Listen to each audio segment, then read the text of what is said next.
So we are continuing with regression analysis. Today we will go ahead to do a little review on univariate linear regression, and then we'll take a look at what we call multivariate linear regression.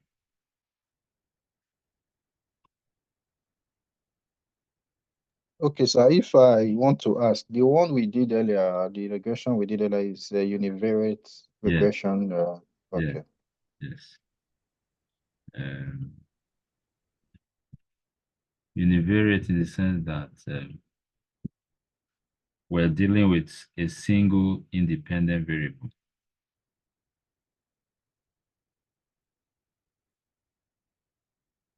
Okay? We dealt with a single independent variable. There are cases where, like here, there's just one independent variable, which is what? What was the independent variable here?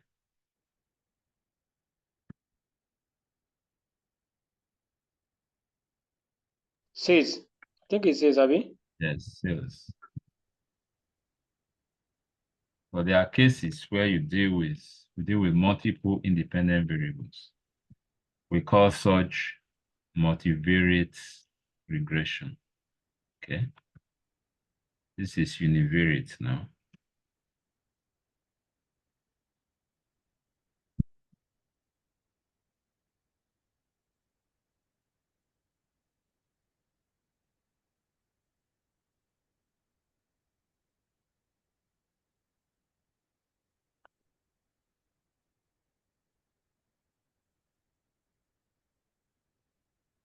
This univariate. Okay.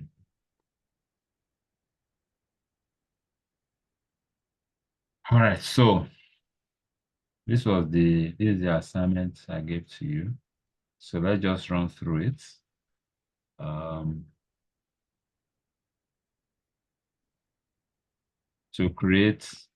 To do the regression analysis here, just highlight, you can go to insert,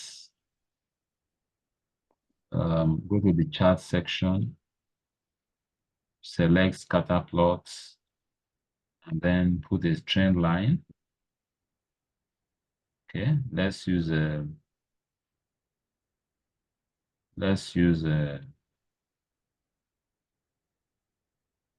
linear regression. If you go to the options, you can choose you can display equation on charts and also display R² value. Okay. So now we have our regression model. What's the regression model there?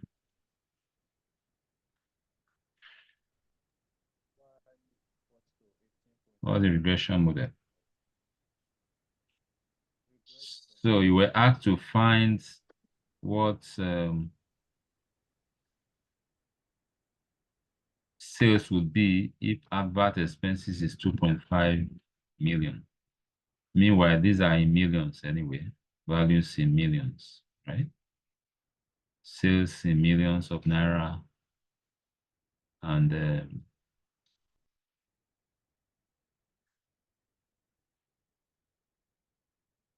ads in millions of naira.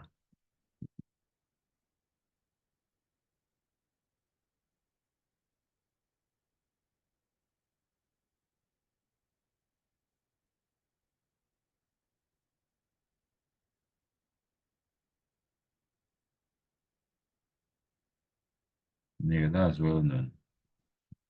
So, what is our regression model?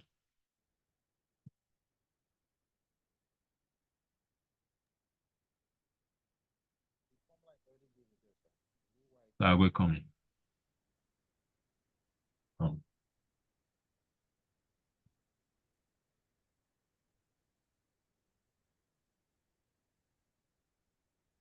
What's the regression model here? Y equals 18.707x plus 13.832. Hope we can see it. Can you see it?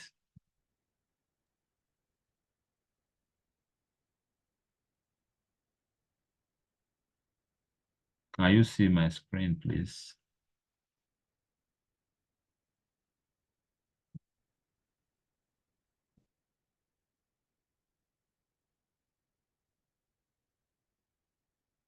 Is my screen visible?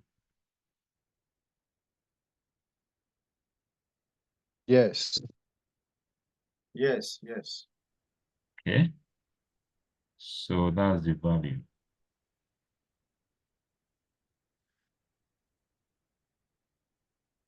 So we just use this model, right? And we can see the R squared value is 0.7631. Okay. So using the regression, linear regression, we see that when the ad expense is 2.5 million, the expected sales or the sales forecast to be 60.60 million. Yes, sir. Okay, sir, but when it's 2.1, it's 70 million. Oh, you are surprised. When it's 2.1, Yeah. 70 million. Let's see. Yeah, so that's the thing with regression analysis. You know, there's something I want you to know. Let's look at it. You can see for yourself. You can see that this value is an outlier. It's an unusual value. Maybe for some reason that just happened. You see how it deviates sharply. We call such out, it is far. You can see it's far from other values. Maybe there's something that's happened that made that excessive sales to come. It doesn't follow the normal trend. Do you understand? Yes, sir. Yes, sir. So that's why it's like that. That's why it's like that. Okay. Okay. So it's okay. That doesn't mean it's unusual. It's an outlier. It's, you know, even 2.3 is 59. Yeah. Can see. So now, before we move on, I want to show you another method for, computing for creating your regression model. Okay. Another method, which is even more robust, at least for linear regression, is by using the data analysis tool. Okay. We have used that for data analysis for some other purpose before. I think that was for histogram also. So let's use data analysis tool to solve the same problem. So how do we do that? Just go to your data tab, click on data analysis.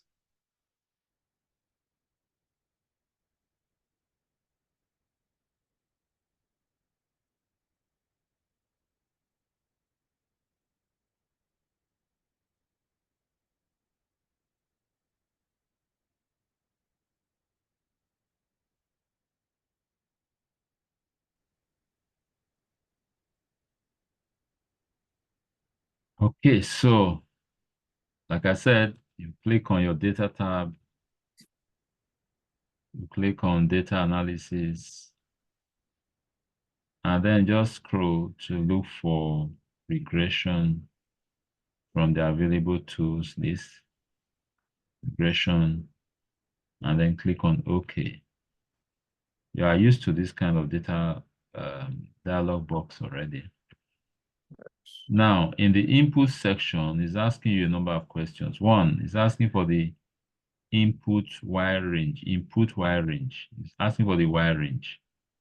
Yeah. So it's asking you to input the wire range. You can just click here and select the Y data for Y, which is sales. Then click the next input box. It says input X range. Here you select the X. I prefer to select the heading so that the heading the output will be more consistent and easier to interpret when you select the heading, especially for those who are not very used to it yet. Since I selected heading, I'm going to check the labels checkbox. For inputs, I don't want it on a new worksheet. I want the input on this particular sheet. I click in here and then click on where I want my output to display from. What else? I think those are the major things I want to see.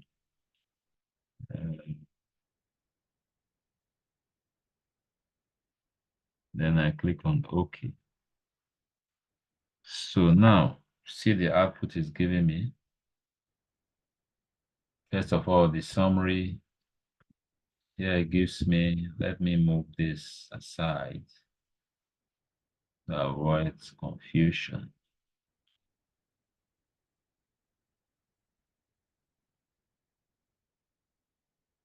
Well, some of these items may be strange to you because we haven't done them. So we just focus on the most important items to us right now. First of all, we've talked about the arrow squared before. You can see the arrow squared values here. It says 0.76, like we saw, like the same as what we got before. Isn't it? It's the same, exactly the same. Yes, it's the same, yes. Okay. Then if you go down, observation 12, that's just the number of items here, 12. Then if you come here,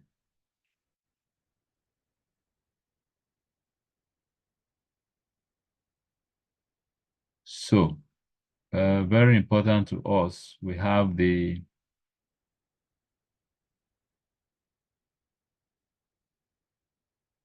when you come here, what we're interested in now is to form the regression model, right? This is the information you use to do that, this information, okay?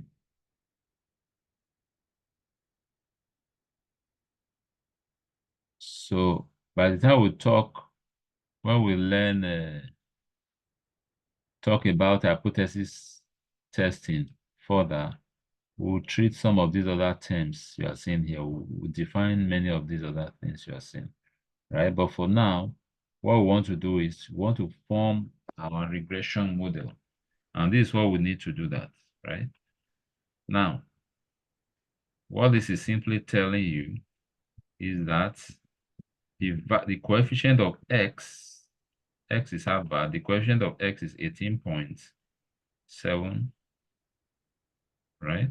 And then the intercept is 13.8 something.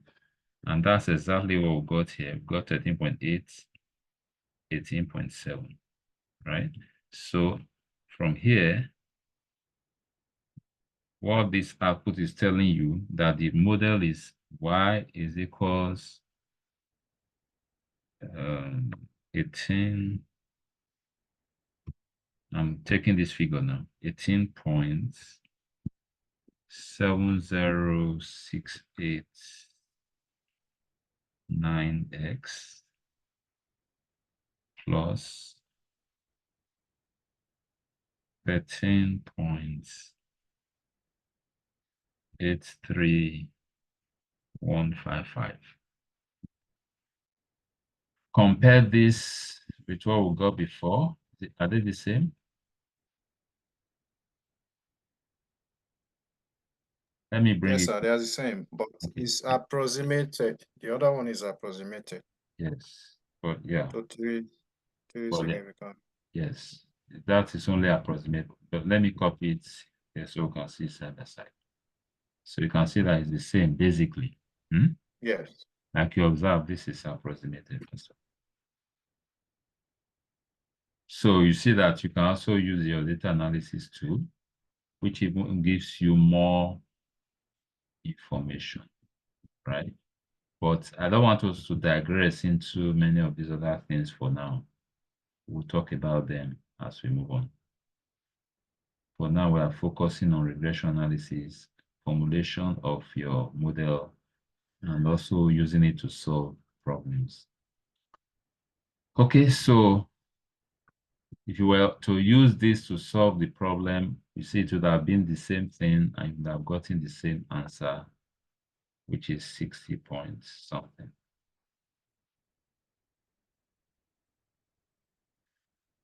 Now, you know, we use regression analysis for forecasting, right? Isn't it?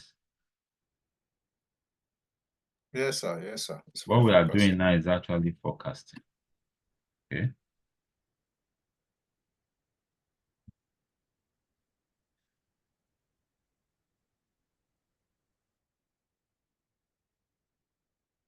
Now, we should understand what forecasting is. What's forecasting actually? It's prediction. It's a form of prediction of future occurrence. Yes, sort of prediction, right? So with forecasting, you try to project, try to do projection on what is expected in the future. Okay. But you have to know that forecasting is not the same thing as foretelling. What I mean by foretelling? Yes, foretelling. Yes. It's not the same thing as prophecy.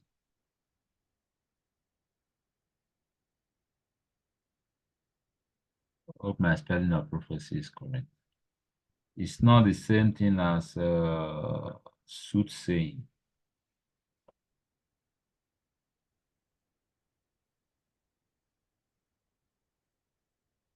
Okay, it's not the same. Soothsaying is trying to predict exactly what will happen in the future. Foretelling the same thing. Okay, prophecy is used mostly when it has to do with divine, when it's God that is involved in it, or when the person claims to be used by God. Okay, telling what will happen in the future. It's like somebody's saying that, predicting before the elections that some other person would win the. Who were the people that contested the elections again? We had Peter Obi. Yeah. We had Atiku Abubakar. Atiku Abubakar and Tinubu.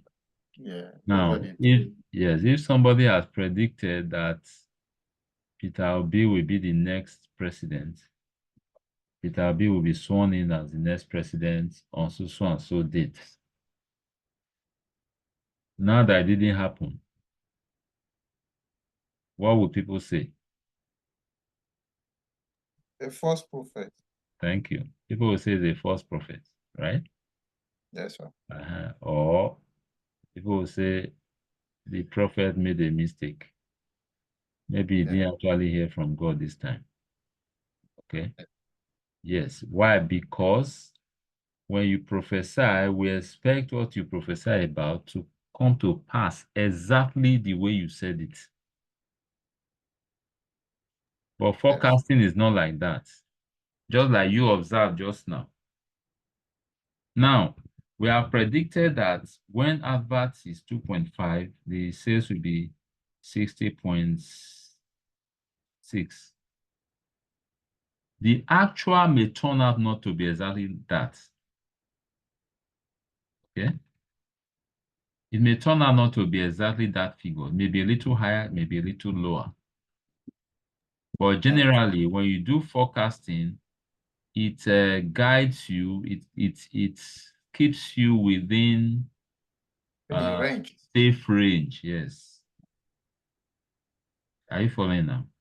Yes, sir. Now, if a consultant comes up and does this kind of forecasting and says, okay, sales expected to be 60 million, and eventually it is 58 million, that does not mean that he didn't do a good job. Okay? But one thing you should know is that as you keep using the forecasts, you see sometimes it will drop below what is forecasted. Sometimes it will be above, sometimes it will be below. So you see that the average will be around the values of the average of the values of the forecast. So it helps the business or the business managers to plan. Okay.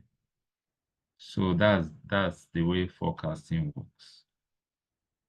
It works based on the law of average. Sometimes you can see these points now. These points you have seen are actual values.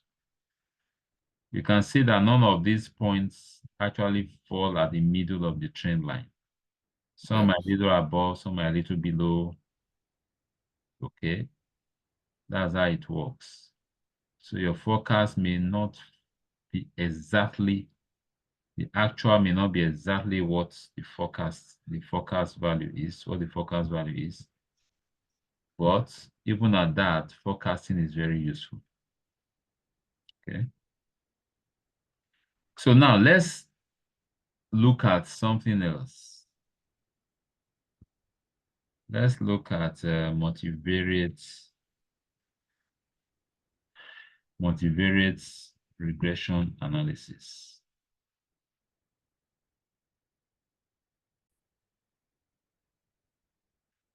In this case, in this situation, just look at this data. We have sales as a dependent variable, depending on two factors, which are adverts and number of sales reps, okay, that are engaged in the sales process. So now we are going to do create a model for this to see how advert and sales expenses, rather advert expenses and number of salespersons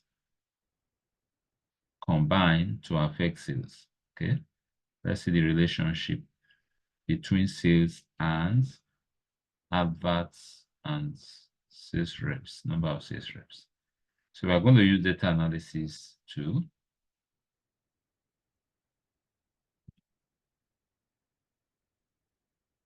So let's do the analysis.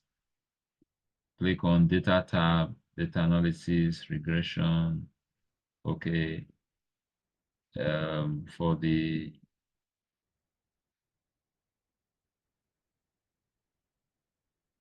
asking for the Y range, as usual, the Y range is sales.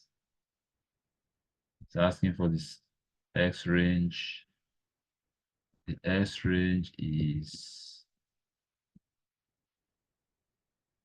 both adverts and sales reps. Of course, once you are selecting the labels for the output, we want the output to be somewhere here.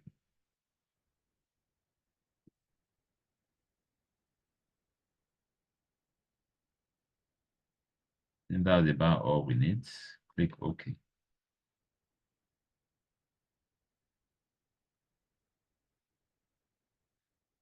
Now, there's something you should understand. Let's go back to the result we got at first in the univariate analysis. If you look at this univariate analysis, you see that our R square was 0.76. Okay, I told you that because of that, like I explained that time, that tells you that the relationship is strong enough. Therefore, the model is acceptable. Okay, it has integrity, you know. So I told you that before. So take note of that.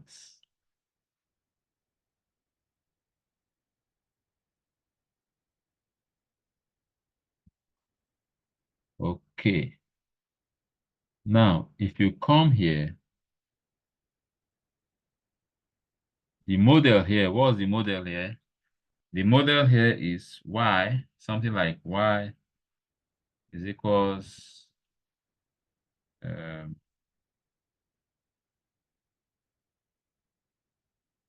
y is equals ax or ax1 because we have two x's now plus bx2 plus c, okay, which is y is equals